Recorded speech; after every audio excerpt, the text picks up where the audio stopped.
Bonjour à tous, aujourd'hui je vous parle d'une super matebox, la Tilta MBT12 qui embarque 3 tiroirs en format 4 par 5,65. Je vous en parle parce que personne n'en parle de cette matebox, autant dans le YouTube anglais que américain que français. Et elle a énormément d'avantages, énormément d'arguments, en commençant par son prix, 600 €. C'est beaucoup, c'est énorme, mais c'est pas très cher comparé à la concurrence. Elle arrive dans sa boîte avec une monture pour objectif 95 mm, donc 95 mm de diamètre extérieur. Donc voilà, ça s'enlève très très facilement. Mais elle vient, hop là, je pose ça là, avec du 114. Hop là, rattrapé, du, c'est quoi, 80. Je connaissais pas que le 80. Et le 134 aussi, voilà, bon.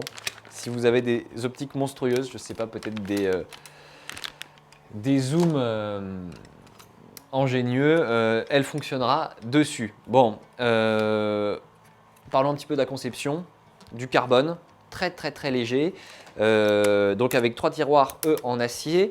Peut-être le petit défaut de cette matebox, peut-être justifié légèrement par son prix. Elle est très bien pensée, mais peut-être pas aussi bien qu'une Harry. C'est vrai que j'ai l'élément de comparaison Harry. Elle laisse passer légèrement, alors là j'ai enlevé l'arrière, mais elle laisse passer légèrement de lumière. Si on a vraiment une source qui tape dessus, ça pourrait faire des reflets entre les filtres. Bon. Ensuite, c'est un petit peu décousu, je vais un peu dans tous les sens, mais c'est pas très grave. Elle vient avec un French flag qui se replie, ça c'est génial, hein. Il se glisse très très très facilement sur la matebox. Regardez, je le fais même. Bah non, j'y arrive pas. Si, c'est bon. J'allais dire je le fais même les yeux fermés, mais c'est pas vrai. Il me faut encore un petit temps d'adaptation, je l'ai pas depuis très longtemps. Donc, je vais remettre l'arrière avant que tout se casse la gueule. Laissez-moi une petite seconde. Il y a tous les filtres qui sont en train de se barrer. Voilà, vous m'excuserez. C'est ma première vidéo sur YouTube. Bon, voilà. On va faire une ellipse, hein, le temps que j'arrive à la remettre. Voilà, j'espère qu'il y a bien le point aussi. Bon, voilà, c'est bon. Donc, le French flag qui a un petit bouton de verrouillage qui est absolument génial. Hop là. Alors, même sans la verrouiller, il tient très bien. Mais on a ce petit bouton sur le côté, hop, qui nous permet de bien la verrouiller et d'être certain que ça ne bougera pas. Je trouve ça super. Bien sûr, quand on le referme, toute la matebox est, l'objectif et les filtres sont protégés. Elle dépasse un petit peu, mais au final, c'est pas plus mal que quand il y a beaucoup de soleil, dans les coins, il y a moins de chances pour que ça flaire, grâce à cette petite patte. Voilà. En plus du French flag, elle vient avec d'autres filtres. Des petits filtres comme ça, là, que j'avais jamais utilisé auparavant, qui se clipsent vers l'avant, comme ça. Alors, c'est pas hyper bien fait. Je vous l'accorde.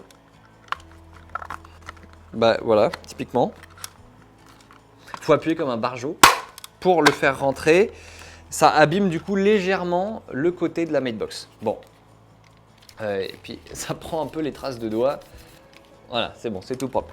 Donc bien sûr, pour cutter les flares qui arrivent, des flares un peu indésirables qui arrivent, qui sont un peu capricieux, on va dire. Vu que là, je vous le rappelle qu'il n'y a pas de volet sur les côtés, donc c'est vrai que ça, c'est vachement pratique.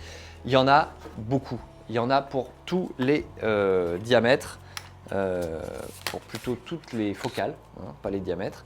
50-85, 85-180.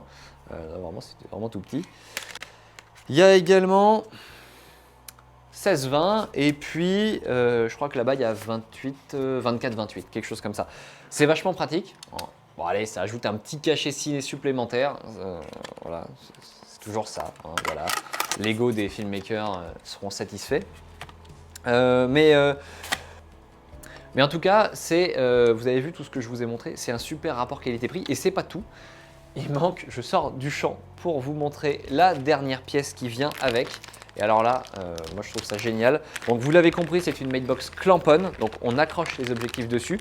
Mais on a également d'inclus dans la boîte ce petit, hop là je le mets au point, ce petit support de matebox pour tige 15 mm qui se visse tranquillement sous la matebox et qui nous permet de soutenir notre objectif. Si on ne veut pas mettre un pont par exemple et que l'objectif est lourd, ça se fait très bien. Bon, pour terminer, et puis voilà, regardez sur le French Flag aussi, j'avais pas vu, il y a les petits pas de vis Kodak 1/4 et 3/8 si on a envie de mettre des accessoires. Enfin, moi je trouve que cette matebox, bah, c'est une tuerie, clairement.